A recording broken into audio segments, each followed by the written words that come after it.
Let's clarify a common misunderstanding. The earliest followers of Jesus didn't consider themselves Christians. The term itself emerges later, notably in Acts 11:26, used primarily by outsiders to describe them. These initial adherents were, in fact, devout Jews living within the vibrant culture of first-century Judea. Their lives were deeply rooted in Jewish tradition. They prayed in the Jerusalem temple, faithfully observed the Torah, and celebrated all major Jewish festivals, including Passover and Shavuot.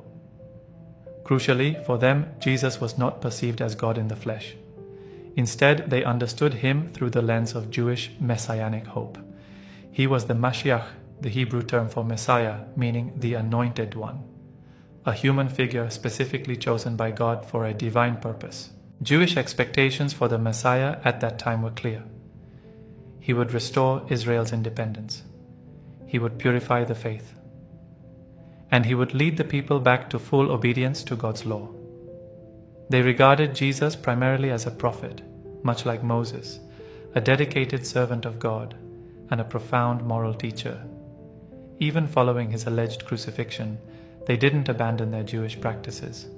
Rather, his ascension was seen as God's ultimate validation of him, signaling the imminent arrival of God's promised kingdom.